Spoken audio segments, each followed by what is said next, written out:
Hello, gorgeous optimism explorers from another bitterly cold day in dear old Blighty. I hope you're all well. It's been a little while since my last little rant. Um, I've been buried in my basement studying to help get life back on track a bit. And one of the things I've been mulling over, because my crazy brain can never focus on just one thing, is social media. Social media and human connection. Because honestly, I don't want to think about all the war that's going on. So figured I'd think about other things. I've been working really hard for a really long time to keep our head above water. I never really give my social life any time. I just have too much other stuff on my plate and something has to give. Earning is more important than playing. Um, Besides, I've never really viewed relationships in the same way as other people. I've never cared what other people thought or felt the need to fit in with any particular group. In fact, those kind of cliques rather turn my stomach. I'm not very good at them. I'm very comfortable with my own company, and the friends I'm closest to, which I could count on one hand, have always been more than enough for me. In fact, it's even hard to keep up with them in my crazy busy life because I'm working and being a mum. So time is just too costly. But in today's digital age, social media platforms like Facebook and Instagram, and yes, even here on X, have redefined the way we connect with other people, introducing a concept of friendship that can often be quite deceptive. There's an underlying shaped narrative, which to me is a bit of an ugly sickness in the modern world. You find it everywhere, not just on personal social media accounts, political parties, corporate organizations. Everything is shaped to a particular message, which is not necessarily untrue, but it's also usually not the whole truth. On personal social media, which is what I've been mulling, it creates a false image of friendship. If you have thousands of friends or followers, it creates an illusion of an active social life. But underneath, it often conceals a very different truth. The dopamine hit of a new follower, a like, a reply, or repost can keep you tied to your screen, craving the next, without actually speaking to another human for hours, even days for some. And there's an overriding message in the sanitized way some of these platforms encourage people to showcase their lives. If everything looks okay from the outside, e.g., on your social media account, if you have thousands of connections, a thriving account with new images posted every day, even if they're just selfies, it somehow reflects a thriving life. The constant pursuit of accumulating friends and followers fosters a superficial sense of popularity, leading people to equate quantity with quality in their friendships. This skewed perception misrepresents the very essence of companionship, reducing it to a mere numbers game. Yet these numbers rarely reflect the depth of genuine relationships. At first glance, the numbers of friends displayed on social media profiles can be staggering. Not on mine. I'm not very good at connecting with people online. I'm uncomfortable putting my life out there in pictures. I never really understood the point of those types of accounts. Why would where I go, what I have for lunch, or if my kids do something funny interest anyone else? It just seems a bit odd to share such minutiae. I'm an ex-girl. I love it, in huge part because there are far less selfies, far more memes, and people say what they really think. I don't really care what that is. what side of an issue they come down on. In fact, I find it rather interesting to see all the different opinions and perspectives. But then I'm someone more offended by a lie than an uncomfortable truth. It's the shaped narratives that I loathe, the spin to make the information fit the image you want to create or the message you want to deliver. The way that people post their A-side, which is a reference only those of you who've ever had vinyl will understand. It's one of the many reasons I adore Elon Musk and why so many object to him, because he's not shaping anything, just a wonderful random stream of consciousness. Users meticulously cultivate photos, captions, and updates to project an idealized version of their lives, one filled with outings, doing fun activities, celebrations, laughter, and the thing that makes me most uncomfortable, pouting. Lots and lots of pouting.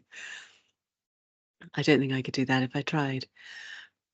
The desire to impress, to gain approval from random strangers, leads so many people living their lives through their phones, wearing a permanent digital mask, because the real them, with all their vulnerabilities and struggles and imperfections, couldn't possibly match up with their distorted understanding of the lives of their thousands of online acquaintances. Now, I think even more uncomfortably, young people particularly are even encouraged to film and sell their most vulnerable moments as content for others to pick over and judge. And the judgment is vicious. Real connection becomes nigh on impossible. There's a cruel irony in the fact that as the online friend count grows, real-world connections often deteriorate. Spending hours scrolling through feeds, liking posts and commenting on pictures can give a false sense of engagement while you sacrifice true face-to-face human interactions. The more time people invest in cultivating their online personas, the more they risk becoming isolated in their offline world, craving the real relationships that social media can never deliver. Added to this is the pressure to maintain the illusion of the vibrant social life, which takes a toll on mental well-being.